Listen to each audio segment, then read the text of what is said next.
안녕하세요. 아름다운 삶을 디자인하는 명리시장의 목조입니다. 오늘은 실전에서 상담한 상담 사례 중 대박난 팔자에 대해서 한번 살펴보도록 하겠습니다. 먼저 을목일간은 축월, 한겨울에 태어난 을목이에요. 을목이라는 물상은 화초나 꽃을 의미하는 물상인데, 이렇게 한겨울에 태어난 을목은 조후위급으로 조후용신, 특히 이 병화의 글자가 반드시 필요한 거예요. 그래서 축월에 태어난 이 을목일간은 제1선의 조우용신으로 화, 오행이, 화의 성분이 있어야만 이 팔자는 성운을 이루는 팔자예요. 사주팔자를 감명할 때 각 사주 유형에 따라 용법이나 관법을 달리해서 살펴야 한다고 했어요. 이렇게 을목이 한겨울에, 그것도 축월에 태어난 을목일간은 조후용신인 이 화오행이 가장 중요한 성분이에요. 격국으로 봤을 때는 편제격인데, 축월의 지장간에서 이 수오행 중 계수와 임수가 투간이 됐어요. 그러면 이 명은, 편제라는 십성은 큰돈, 뭉칫돈, 유동재, 사업재를 의미하는 것이 이 편제예요. 축월에 태어난 을목일간은 기본적인 것은 편제를 바탕으로 해서, 즉 사업자나 큰돈을 다루는 그러한 업종에서 인수를 쓰는 명이에요. 편인이든 정인이든 이 인수의 성분은 지성, 지적재산권, 문서를 의미하는 것이 이 인수의 성분이에요. 그리고 학업의 별도 이 인수예요. 그래서 이 명조는 기본적으로 지성이 아주 현출한 명입니다. 즉 머리가 아주 좋으신 분이에요. 그래서 학창 시절에 우리나라에서 최고의 대학인 S대학을 나왔어요. 그리고 또 인수라는 성분은 보이지 않는 무형의 가치예요. 그리고 연구하고 개발하는 성분이 또한 이 인수의 성분이고요. 그래서 축월에 태어난 을목일간이 연구하고 개발하는 지성과 지적재산권을 쓰는 명이라서 이 명조가 전공한 것은 생명과학, 생명공학 쪽에 관련된 과를 전공을 했습니다. 자, 그럼 이 원국과 대운의 흐름을 살펴보면서 이 명조가 언제 어떤 운을 맞이해서 대박이 난 이유에 대해서 살펴보도록 하겠습니다. 이 명은 한겨울에 태어난 을목일간이라고 했어요. 그래서 제1선에 필요한 성분은 화오행이라고 했습니다. 즉 조우용신이라는 거예요. 그러면 천간은 천간끼리, 지지는 지지끼리 운을 보는 것이 원칙이라고 했습니다.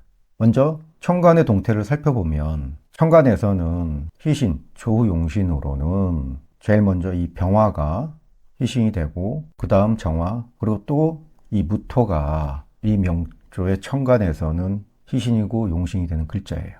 이 무토라는 글자는 기토와는 달리 조열한 토예요. 그래서 천간의 무토도 용신이 되는 것이고 희신이 되는 것이고, 또 화토 동법으로 병화와 무토는 같은 에너지 운동성을 또 해요.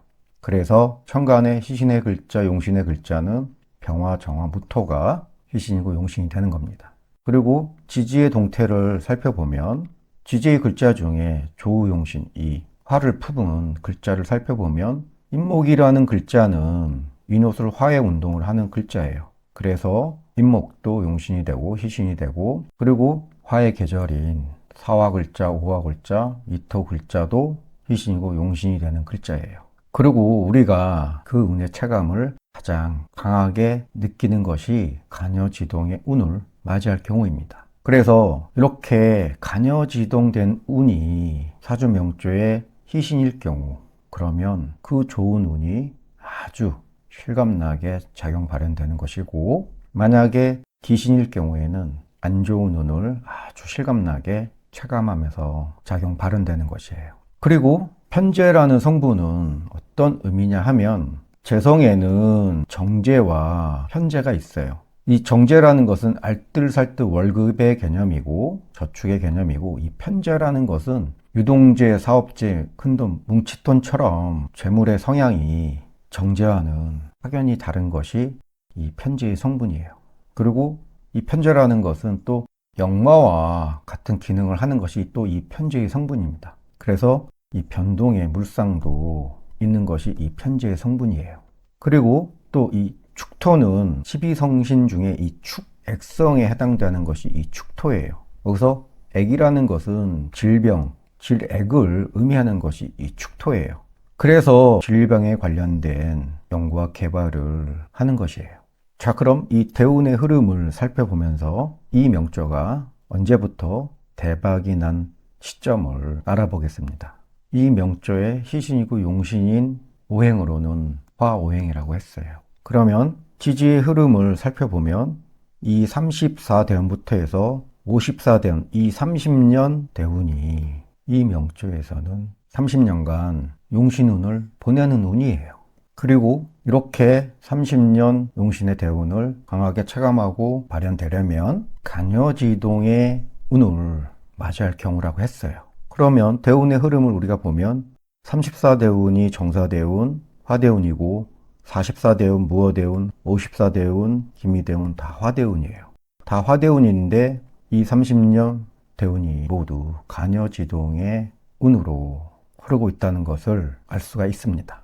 이렇게 축월에 태어난 이 을목이 이 시기부터 해서 잠시 직장 생활을 했는데 대기업에서 직장 생활을 했어요. 거기서 의학 관련, 특히 이 질병 관련 쪽을 연구하고 개발하는 그러한 직장을 다녔습니다. 그리고 44대운, 이 무오대운까지 질병에 대해서 계속 연구하고 개발을 하고 있었어요. 그런데 이 기미대운에 들어오면서 월지를 충하는 충미충의 충의 작용으로 다니던 직장을 그만두고 생명과학을 연구하는 질병 관련 연구를 하는 회사를 설립을 했습니다. 그게 을미년이었어요.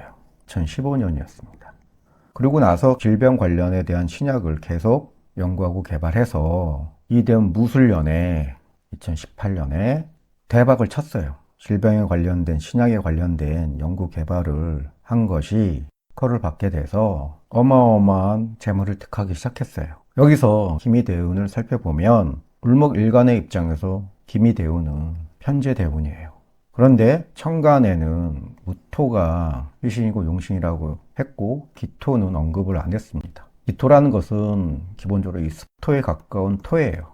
그런데 이 기토가 지지에 이렇게 화를 품은 글자와 간지를 이루면 이 기토는 습토가 아니라 조토로 바뀌는 거예요. 그래서 이 기미대운에 이 명조의 희신이고 용신인 조후용신을 맞이하는 대운에다 그리고 또 간여지동되는 대운이었어요. 그러면 천간의 운의 작용을 살펴보면 이 기토는 편재의 성분이에요. 여기서 중요한 게 뭐냐 하면 재성이라는 성분은 유형의 재물이에요. 유형의 가치예요.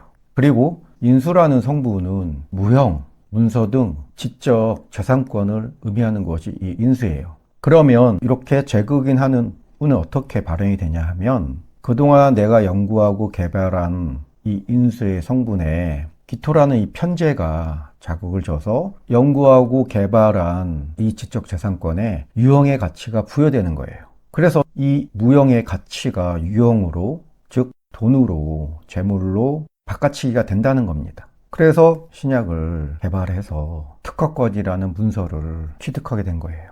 그리고 지지의 동태는 충미충의 의미는, 이 충의 의미는 변화 변동을 의미하는 것이 이 충의 물상인데 여기서 축토와 미토는 편재라고 했어요. 그러면 정제는 해당 사항이 안 되고 이렇게 편재가 충미충을 한다는 것은 큰돈, 뭉칫돈 이렇게 누동제들이 왔다 갔다 한다는 뜻이에요. 그런데 이것이 희신 용신의 대운이다 보니 재물의 성취도 이루어진 거예요.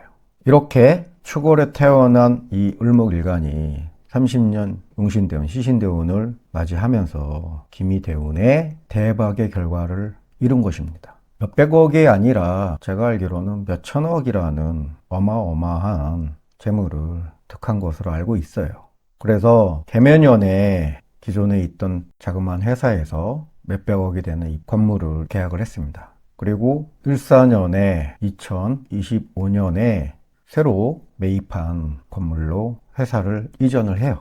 여하튼 이 명조에서 가장 중요한 성분과 오행은 조후용신이라는 점이 이 명조의 핵심적인 키워드예요. 그리고 이렇게 대박이 난 또 다른 이유는 시신의 대운이 30년으로 흘렀고 또 간여지동의 운으로 흘렀기 때문입니다. 오늘 제가 실전에서 상담한 사례 중 대표적으로 대박난 팔자에 대해서 살펴보았어요. 오늘은 여기까지 하고요. 다음 실전사주 상담 사례에서 뵙겠습니다. 감사합니다.